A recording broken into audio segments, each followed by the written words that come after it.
Today, I'm lucky enough to talk to Maya Rustom, a Pepperdine Law student who has completed and published her legal journal article on the NFL and their current legal dilemma revolving around their NFL Sunday ticket package. Maya, let's just get right into this thing here. Can you, first of all, just explain to me how you pursued this topic?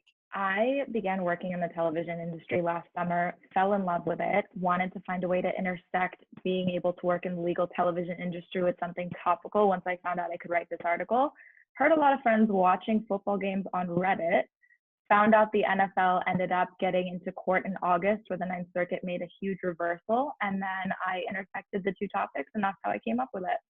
So, talking about that Ninth Circuit, can you just explain for me their decision to ultimately revive this case? How did this all kind of go down? And according to your writing, how do you think this also affects the NFL from here?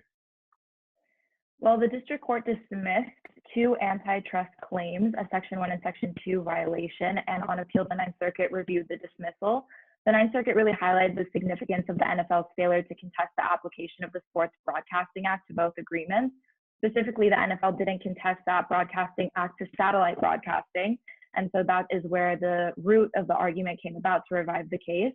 And ultimately, the court held that the interlocking agreements between the teams and the NFL and DirecTV amounted to antitrust violations.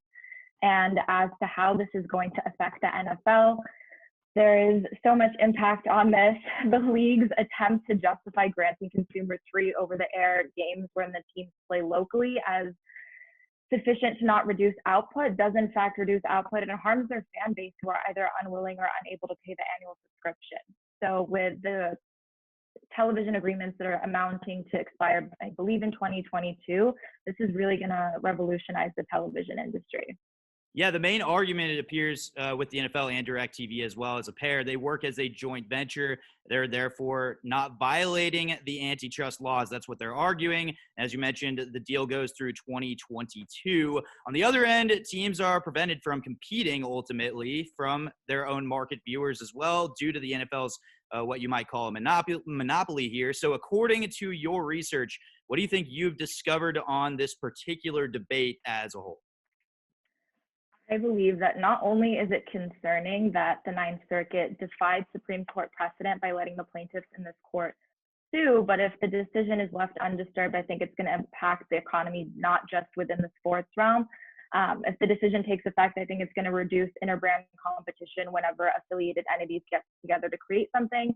In addition to what I had previously mentioned, all of the NFL's current agreements with broadcasters are set to expire in the next few years, and the collective bargaining agreement between the league and its players are on the horizon. So I think the most significant point of contention within the league is the split of TV money. So the NFL is filing the petition to the Supreme Court to reverse this Ninth Circuit decision is not only going to be pivotal for the league and its teams, but the television industry as a whole. I think to kind of wrap that point up, maybe the solution to the league's issue is lobbying Congress once more to have the Sports Broadcasting Act extended not to include just broadcasting, but cable and satellite providers. And so when you look at this as a whole, I think one thing from your writing that really stood out to me, there was a quote where you said, with an average of over 16 million viewers per game, the league should be vigilant moving forward by focusing on their consumers to make its games accessible to as many people as possible. Could you care to elaborate on that quote as well? Yes, I believe that if this decision ends up taking place, aside from my standing on the plaintiffs who had standing in this case, consumers will not only have the ability to essentially get more fair pricing that they're currently being harmed by with inflated prices, but also carriers who have the ability to bid on the contract with the NFL outside of just DirecTV. So I believe that having fair pricing with a wide variety of options, which could include streamers, specific games, specific teams, expanding the option to not just be one monopolized package by DirecTV.